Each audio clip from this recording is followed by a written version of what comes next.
The time has come upon us. UFC 321 is happening this Saturday. Not Saturday night, it's happening 10 a.m. Eastern. I have to wake up early for this shit. And I'm going to watch the whole thing, and I'm going to stream the whole thing. We're streaming the whole thing all the way into the early prelims. We're going to watch every single fight. But we're going to start from the top. We have to talk about the main event. I mean, do people really want me to start from the bottom? Like, you want me to talk about Amorim and Mizuki? No. We have to start from the top, okay? The fight we care about. Aspinall versus Cyril Gane. My picks and predictions, 100% right edition. Tom Aspinall is going to be a champion for as long as he wants. He says he wants to retire like in 4 or 5 years. And if he fights like twice a year, that's still, the greatest of all time at that point. More defenses than Stipe and Francis Ngannou combined. So he is going to remain champion for a very long time. He is going to destroy Cyril Gane in the first round by submission. I'm predicting an arm triangle submission, but it could be a Kimura, it could be a straight arm bar, it could be a rear naked choke, but I just have a feeling it's going to be an arm triangle. Okay? He's not going to go to the second round. Take that to the... He's not going to the second round. And here's the thing with Aspinall. I don't know if he's trolling or not. He does have a trolly personality. Remember that thing where he was talking about dipping his hands in the gasoline to make his hands stronger? I thought he was telling the truth because he was saying that in a straight face. And I don't know what the fuck they do over there in the UK. Is that true? Does he dip his hands in gasoline to make him punch harder? But no, it was a troll. He was on the press conference talking about this fight. He says that he thinks that this fight's going to go to a split decision and that he's going to win. This fight's not going decision. Like, he's trolling again. It's not going to go decision. It's not going to be a split decision. Well, what the fuck is that about? It's going to be first round submission. Now, I hope he doesn't just, play with his food and, toy with Cyril Gane. I don't think he's that type of person. But we're going to see a GSP, Anderson Silva type of fighter in the heavyweight division once and for all. Heavyweight hasn't had long reigning champions, but now we have one, and it is Tom Aspinall, and I'm confident in that, and I'm so confident in that I'm going to be making another video talking about this type of scenario tomorrow. Now, here's the thing. I saw this picture, and I have to admit, Cyril Gane's physique, he looks in the best shape he's ever been. He looks absolutely shredded. If you were a casual, or not even a casual, if you did not know anything about MMA and you saw these two guys and it's like, okay, this is going to be the heavyweight championship, which of these two guys do you think is going to win? Based on physicality alone, you would pick Cyril Gane. Now, this picture might be edited in some aspects, the angles. Maybe they took the picture of Cyril Gane a little closer than what's, the actual look of him. But he's got a visible six-pack. His shoulders are more broad. His biceps are much bigger. Maybe that's because Aspinall's tattoos are kind of covering it. I don't know.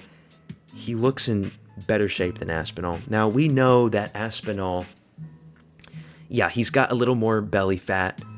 His body mass index isn't as good as Cyril Gane's, but I don't think that's going to matter. He's not a fat slob heavyweight. He's not a Tuivasa, he's not a Spivak, he's not a Rosenstrike. He has a little bit of belly fat, and we've seen this in previous fights where, the love handles kind of sag down a little bit, but only just a little bit. It's not atrocious like Tybura or something like that. I'm still picking Aspinall. I don't really think Gane has any realistic chance. The only two possible scenarios, which I made a video about, is the giant, unpredictable fluke head kick that comes out of nowhere, where Gane's shin lands on Aspinall's temple, or, and this is very unlikely, a heel hook. Cyril Gane did do a heel hook against, what was his name? The black guy, Don'Tale Mayes. That was his second fight in the UFC. He got a heel hook over Don'Tale Mayes. He tried to do a heel hook against Ngannou, and Ngannou didn't give a fuck. He didn't tap out.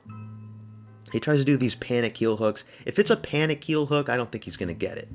But if he actively goes for it, and... Nah, it's not going to be a heel hook. It's not. He needs a head kick. Because if the fight is on the ground, I don't see Aspinall being on the bottom of it. Aspinall's going to be on top, landing big bombs. Giant slicing elbows that are going to cut Gane's eyebrows open. You know, that's what's going to happen. It's going to be a first round submission. Or maybe ground and pound. And that's that. We're going to have to see Tom Aspinall versus the winner of Volkov and Almeida, which is exciting. And then after that, hopefully there's some new heavyweight contenders up and rising. I know Aspinall said he doesn't like fighting his teammates and people that have stepped into his house. He did say that. And there's a lot of guys at heavyweight that he trains with, which is unfortunate. He trains with Mario Pinto. He trains with Ante Delija. He trains with Mick Parkin. Not like Mick Parkin's ever going to get a title shot. He's too fat and slow. But still, he trains with a lot of these guys. So I don't know what's going to happen for, like, after Almeida or Volkov 2. You know, if Volkov wins, then they do the rematch. And then they can do Almeida afterwards. And maybe if Derek Lewis is still around, they can do Derek Lewis for shits and giggles. But yeah, we're going to have a long reign champion in Tom Aspinall. No, this isn't going to age like milk. This is going to age like fine wine, okay? You're not going to come back to this video and type in the comment section, oh, you were wrong.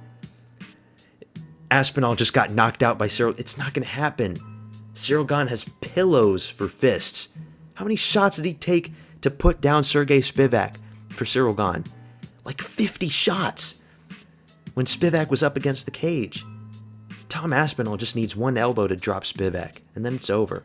Tom Aspinall doesn't need to go 8 rounds with Alexander Volkov to take him to decision twice, okay? Because Aspinall can just finish Volkov in the first round via armbar.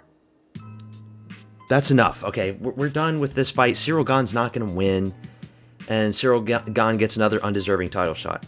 And another thing, Cyril Gane is the only guy to face the big 3. He's going to face Aspinall, he faced Ngannou, and he faced the Demon, who will never be named on this channel ever again. He's faced all 3 guys, and he's going to lose to all 3. So, sucks for Cyril Gane. He got into MMA too late. He's trained too late. And I don't think he's taking this seriously. He likes to do movies now. He plays video games. Nice physique, but oh well. We move on to the co-main event. The best co-main event of all time. Oh my god. Virna Jandiroba versus Mackenzie Dern. Mackenzie Dern has fake tits. She has fake silicone boobies. And she likes to party and go out in the sun and be a slutty girl. There's nothing wrong with that. But if I'm picking somebody to win in a fight for a women's fight, I'm going to pick the uglier woman.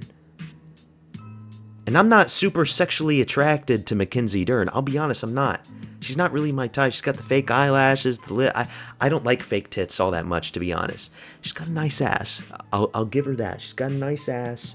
I saw the episode 1 embedded, you know, when they were walking into the pool. I saw that. I may or may not have touched myself to that. But I'm picking Virna Jandiroba for this fight. Virna Jandiroba, she's grinding in the shadows. While Mackenzie Dern is out getting sun in the pool, Virna Jandiroba is in her room with all the curtains and the blinds covering the windows in the pure dark, grinding and training and sweating right now in Abu Dhabi in her hotel room.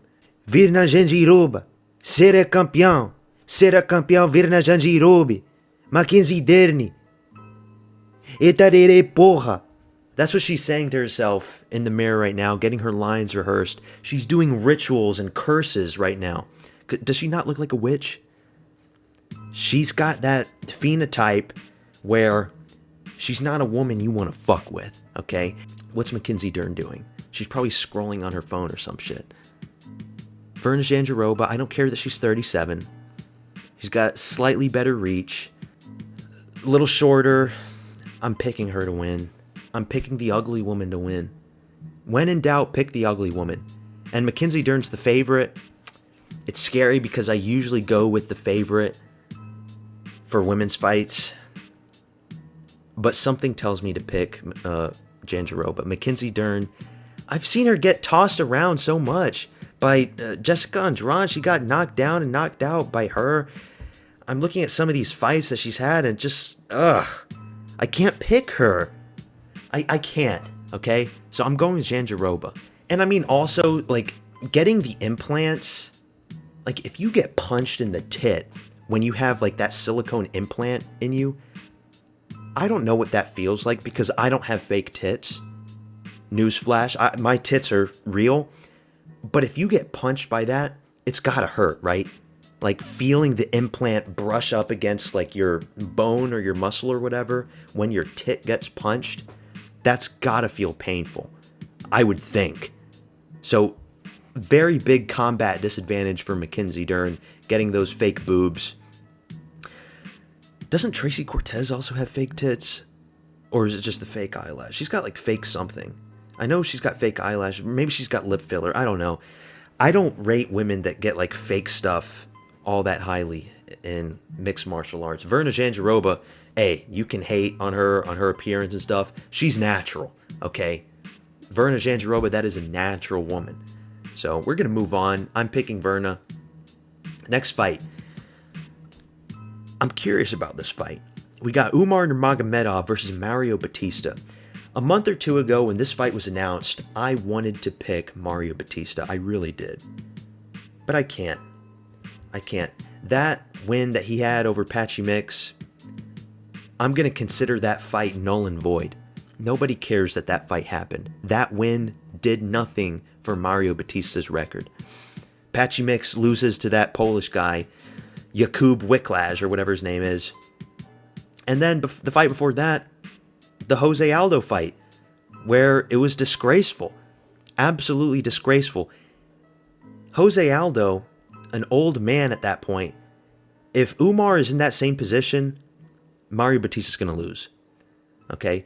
And it's a shame that MMA Guru took away the 10K bounty, or however much the bounty was. He put a bounty on Mario Batista's head for whoever's the first guy to knock him out cold. MMA Guru is paying him $10,000 to give. I think Umar's going to knock Mario Batista out. But he took away the bounty. He doesn't want to give 10K to Umar Nurmagomedov. Don't blame him. I wouldn't either. He doesn't need the money. I think Umar is going to negate a lot of the bullshit grappling that Mario does. I don't even think Mario's going to even do grappling because it's not going to go well for him. They have the same reach, similar age, similar height. They're going to be the same size. And I think Umar has better striking. Umar gave Merab his toughest fight yet. Okay? That's just true. He gave a very tough fight to Merab. Mario Batista would lose to Merab very single-handedly, I would say. And remember, Umar's got those weird front kicks that he likes to do. I think he could catch Mario Batista with those front kicks. It's going to be a 3-round fight, and it's going to be happening in Abu Dhabi, a Muslim country, so even if the fight is close, you know they're giving it to Umar. And he's a minus 700 favorite. Like, all the signs are pointing there. I don't see Umar getting knocked out by Mario Batista. I just don't. I don't see that happening. What else is there to say about this fight? I'm curious to see it. I don't like Mario Batista as a fighter. I would only be interested in Mario Batista winning just because Merab has another contender to add to his long title defense. But I'd rather see the Umar rematch at this point. So Umar's going to win, and they're probably going to give him the title shot after Petr Yan, for sure. Even though I don't know if he actually deserves it or not, but they're going to do it anyways.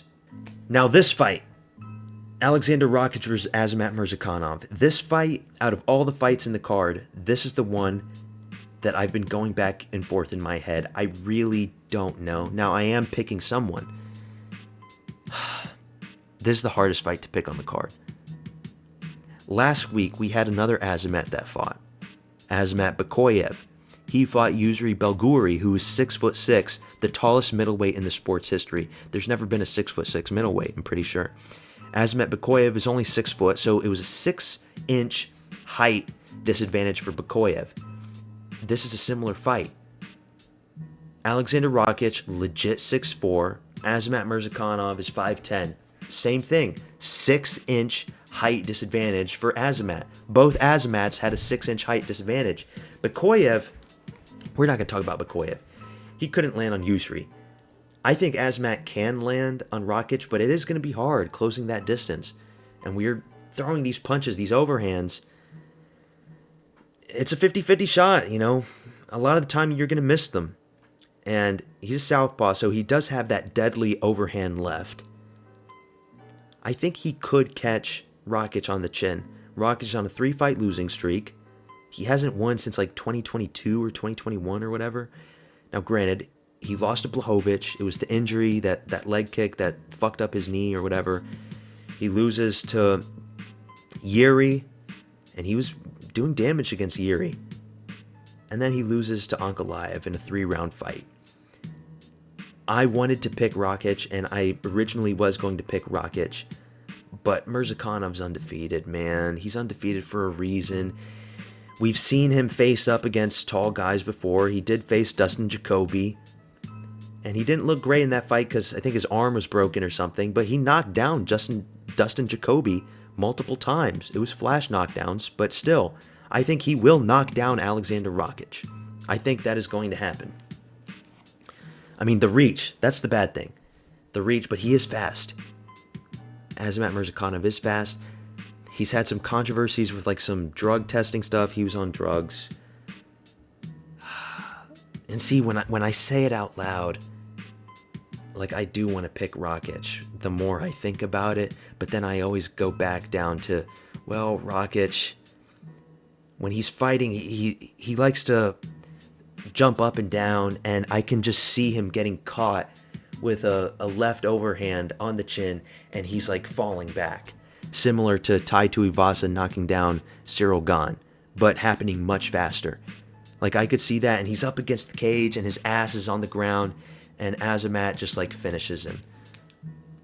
And because I have that picture in my head, I can't pick Rakic, because I could see that happening. I don't care if you've got a 6-inch height advantage. Azamat's chin, his fist can reach your chin with those shots. He can. So, I'm going to stick with Azamat Murzakanov, but this is my least confident pick of the card for sure. But I'm going with Murzakanov. I like his fighting style. It's like a little Fedor Emelianenko, 5'10" Fedor at light heavyweight. I want him to win. He'll be 16-0. Exciting guy. I could see him beating up other guys in the top 5.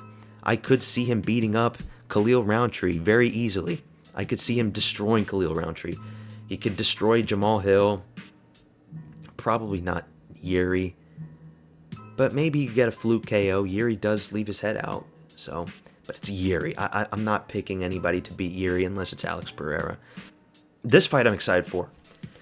Alexander Volkov versus Jailton Almeida. This fight matters a lot. Whoever's winning this fight gets the next title shot. A lot of people are picking Jailton Almeida. Jailton Almeida is the favorite. I'm pretty sure all the MMA YouTubers that I've watched, except for Guru, have picked Jailton Almeida. I think Guru picked Volkov, I'm pretty sure. I'm picking Volkov as well. Because here's the thing. Jailton Almeida, yes, he is good. But look at his opponents. Alexander Romanov, Sergey Spivak, Shamil Abdurrahimov, Jairzinho Rosenstrike, Derek Lewis. All of these guys, except for Derek Lewis, if they really wanted to, could fight at light heavyweight if they weren't fat fucking obese tubs of lard. He's fought these fat guys that are not athletic, that just have these giant muffin tops, and the fat is literally going over their shorts. And he's had an easy time because Jailton Almeida, he's in great shape, he's athletic, he's shredded and ripped. But Volkov, I know he says he's 6'7". I think he's 6'8". He's like legit 6'8". Volkov, he could not fight at light heavyweight if he wanted to. He can't cut that. He doesn't have the frame. there's never been a 6'8" light heavyweight. Okay, Volkov is the first like real dangerous big fucker that Jailton Almeida is gonna face. And yes, he could get a double leg and time it perfectly if Volkov has low IQ and just comes in, rushing in, looking to go for the knockout. He could get taken down, and he could get Volkov's back and put him in a rear naked choke. That could happen. And this is very dangerous for me to pick Volkov, but I am picking Volkov. Okay? I think he can catch Almeida with the punches. Volkov, his power is very weird. He has like a, not like a one-hitter quitter KO power, but his shots are concussive. It's what happened when he knocked out Overeem. Remember, he gave that one shot in Overeem, he just like stunned a little bit, and then he just crumbled and went down. I could see that. But it is scary. It is. And those long-ass legs that Volkov has, the sprawls are going to be easy for him. It's going to be hard for Almeida to get a big double leg grip against a big guy like Volkov, whose legs are just like a giant giraffe's. Okay, you have to take that into consideration. We saw that last week. You know, a perfect example, Azamat Bakoye versus Yusri Belgouri. Second time me bringing up this fight. But yeah, he got the takedown, but it's hard to hold down a guy that's tall like that.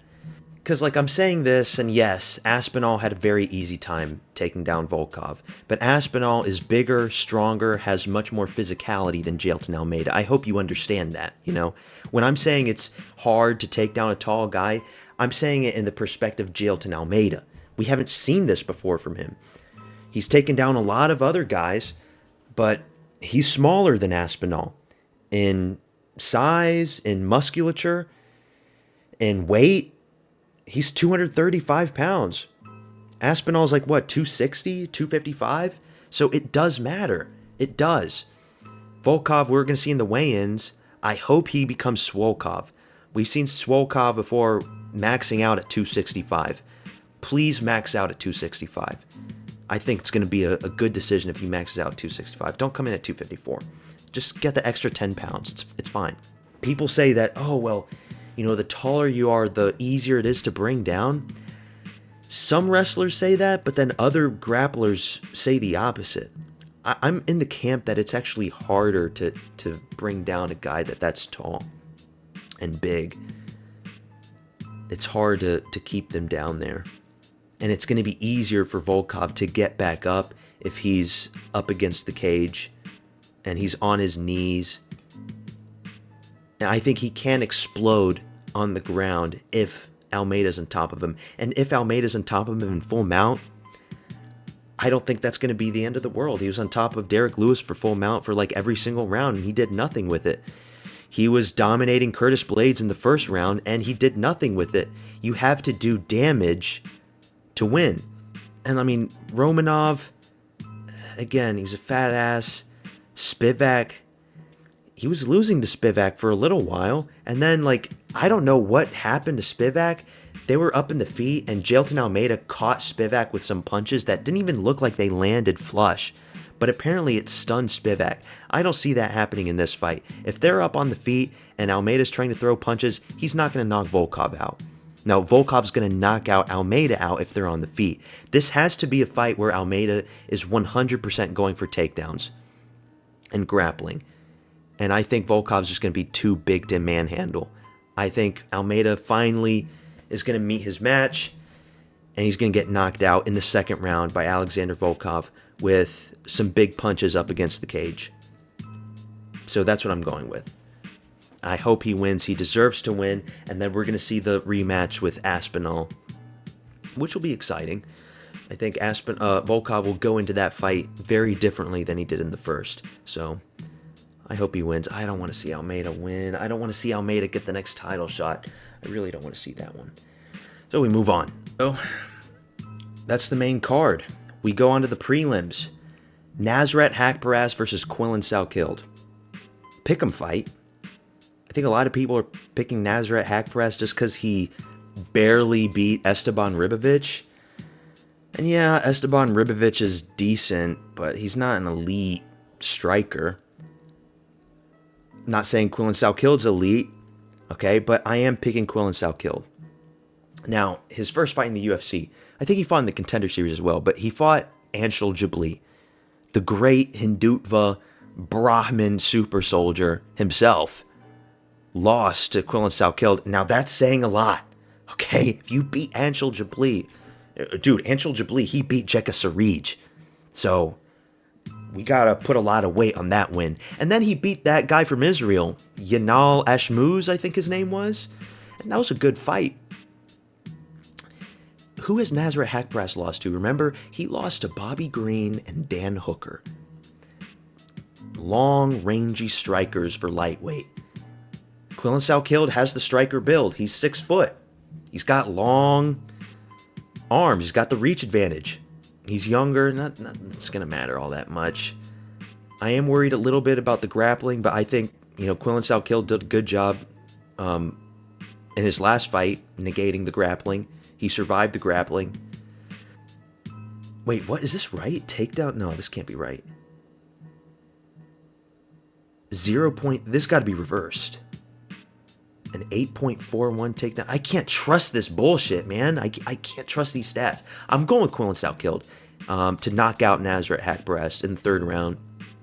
I hope it's going to be a good fight. I think it's going to be one of those bloody wars. So I'm going with Quillen Salkilld. Australian, too. If he was a white American, I would go with Haqparast, but he's Australian. White Australians, they're built a little different. Ikram Aliskerov versus Jun Young Park. Iron Turtle. I'm not picking Koreans. I've learned my lesson from last week, picking Hyung Sung Park against Bruno Silva. Ju Sang Yu. I don't think I picked Ju Sang. No, I picked the Brazilian guy to beat Ju Sang Yu. And then in the Contender Series, that guy that just got spinning elbowed to death. And there's a few other Koreans in the Contender Series this year, and they all lost, I'm pretty sure. They all lost. I know Iron Turtle, he's got a decent chin, but I think Aliskerov's going to knock him out in the 1st round. It's going to be one of those, like an Andre Muniz type of knee or something. Look, he's 5'10", he's not the biggest guy. And his last fight, was it Nordiev, that scummy cheater that eye poked him and nut shot at him and all this shit. So I feel bad for Jun Young Park. But nah, dude, I'm going with Aliskerov, and he's a minus 240 favorite for a reason. So I think that's a lock. Ikram Aliskerov for a lock. Ludovic Klein versus Mateusz Rebecki. A lot of people are picking Ludovic Klein because Mateusz Rebecki, his last 2 fights have been massive wars where so much damage was put on his face. Against Mitatek Oralbai, against Chris Duncan. And I am also picking Ludovic Klein because of that. This is way too soon. He just fought Chris Duncan 6 weeks ago or something? Come on, man. I know Ludovic Klein's not the best guy, but losing to Mateusz Gamrot isn't the end of the world. Mateusz Gamrot's a good grappler, even if he loses to Oliveira himself. We're talking about a guy like Rebecki. They're the same height. Can't really trust the reach, but they're going to be the same size, okay? I'm going with Ludovic Klein by decision. I think Rebecki's taking this fight way too soon. I don't know why he's doing this. He doesn't have to do this. It's not like he's deadly old. He's just doing more damage to himself for the sake of doing damage to himself. Maybe it's like a Polish mentality. Some of these Eastern Europeans, they're like masochists. They don't mind feeling pain. They enjoy it. Maybe it's something like that. I don't know. But going with Ludovic Klein, Slovakia. We don't get many Slovaks. And now we're going deep into the shitter fights. Abdul Karim Al-Sawadi versus Mateus Camilo. I did some research on these guys because I'll be honest. Call me a casual. Maybe I'm not a super hardcore guy. I don't really remember these guys. They've both had 1 fight in the UFC and they've lost. One of them won a Contender Series fight. I think it was Sawadi. And I know it says he's USA, but I think he is from United Arab Emirates or from one of these Gulf countries that have similar flags. They all have the same colored flags, blue, or not blue, white, green, and black. Like the Palestinian colors. They all have the same colored flag. So he's from there in the Gulf somewhere. I'm going with the Brazilian. Those Gulf Arabs, they suck at fighting. When you're talking about Muslim fighters, we're only talking about the Caucasus guys. Okay, and maybe some guys that live in the UK and they have that, culture and better gyms over there or something. But we're only talking about the Caucasus guys that are good Muslim fighters. All the shitters, North Africa, Middle East, Pakistan, they all suck. They suck. Iranians, they suck at fighting. At least for now. Maybe in the future, as they improve and get wealthier and get better gyms and trainers, they'll get better. But right now, they suck. I'm going with the Brazilian. So what was his name? Camilo. I'm going to stick with Camilo. But next one. This fight should be higher up. Walter Walker, he's got hype on him now. Walter Walker versus Louis Sutherland. We got another Scot. Another Scot in the UFC. I don't know much about Louis Sutherland. This is his UFC debut. He didn't even fight in the Contender Series or anything. He was supposed to fight Justin Tafa, but Justin Tafa, the fat fuck, can't make weight. Minus 400 favorite for Walter Walker. I'm going to go with Walter Walker. Everybody was picking Kennedy Nezuchukwu except for me. I picked Walter Walker to put Kennedy in a heel hook, and he did. I think it's going to be another similar situation. You know that he's going to look for the fourth heel hook. Why wouldn't he? And yes, Louis Sutherland is going to come into this fight. If he's done a little bit of research on his opponent, which of course they do, he knows that he's going to go for the heel hook. But looking at his physique, he's like a big, plotty heavyweight. And I know Walter Walker's not super ripped himself. He looked very fat in his UFC debut with Lucas Brzeski. But ever since then, he's looking good shape. He's looked a little more trimmed with all these other fights that he's had. I think this guy's going to be really slow. And he just looks like he's going to get put in a heel hook. So I'm going with Walter Walker. How can I pick Louis Sutherland if I've never even really seen him fight before? And I've watched some highlights on YouTube, but it's not the same thing. He's lost 3 times to some regional bums, whereas Walter Walker's only lost once. And yes, it was Lucas Brzeski, a bum, but he was obviously not in his best shape. So going with Walter Walker, I think that's a lock. Nathaniel Wood versus Jose Miguel Delgado. I picked Jose Miguel Delgado to knock out Hyder Emil at UFC 317. I'm glad that I did, and I'm picking him to knock out Nathaniel Wood.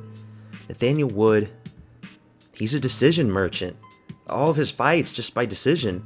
Decision. He loses to some guys here and there. I think Miguel Delgado's, he's young. He's absorbing all of this MMA knowledge. He's fast, twitchy, good striker, dangerous knees as we saw, more reach, more height. I mean, look at that. That's a big height advantage for featherweight. That's a big height advantage for featherweight, That's like Volk versus Yair Rodriguez. And, Nathaniel Wood is not no Volk, okay? And looking all these stats, even more takedowns, accuracy, I'm picking Jose Miguel Delgado, and he's a minus 150 favorite. We can't always go through the odds because last week was horrible for favorites, but I think this week's going to be better. I can't pick Nathaniel Wood. I just can't.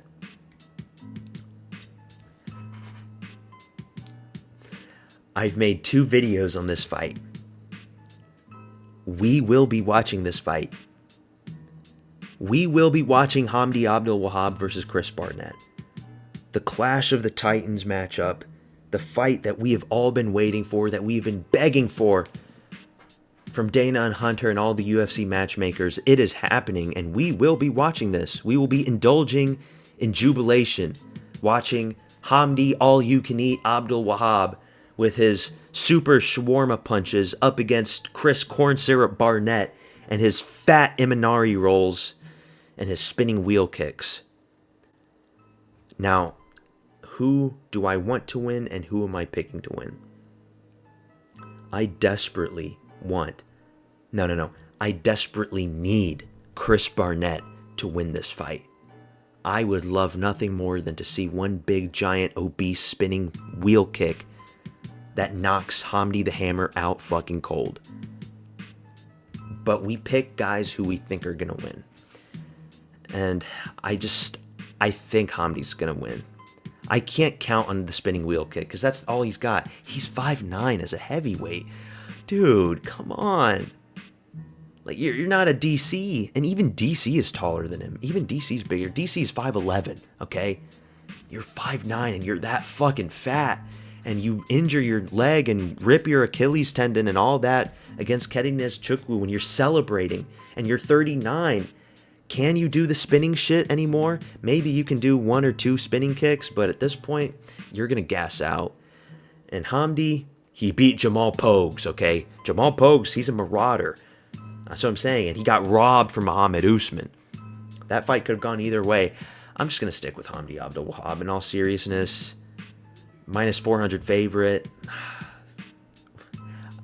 I'm going to watch this fight and I'm going to be laughing my ass off, but there's not really much to say. It's such a shitter fucking fight.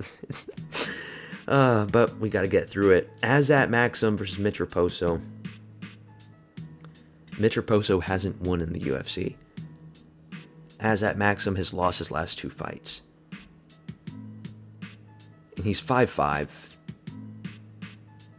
I'm just going to go with Azat Maxim. Kazakh versus American. More reach. A lot more reach. It's flyweight.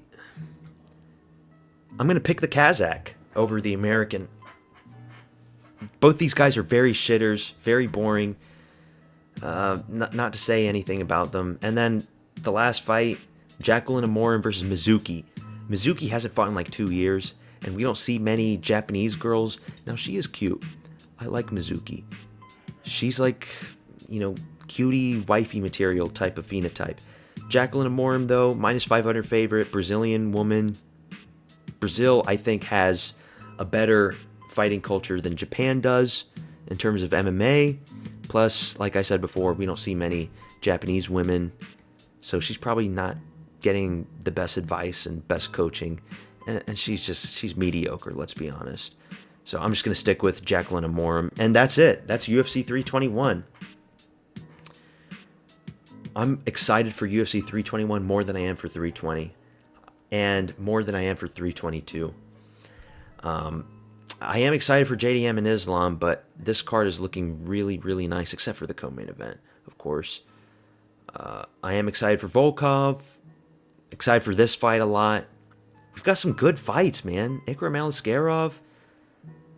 Walter Walker. I want to see Walter Walker get a 4th heel hook. I mean, at that point, the hype would be through the roof. So, those are my picks. We've got it here on the side. Aspinall, Jandiroba, Nurmagomedov, Volkov, Mirzakhanov. Rakic and Mirzakhanov, I was really going back and forth. That is my least confident pick of the card.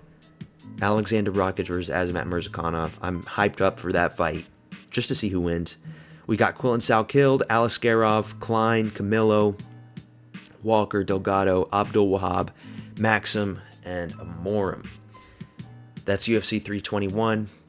Let me know what you think about my picks. Like and subscribe to my channel, motherfuckers. I'm going to be streaming UFC 321, the watch party.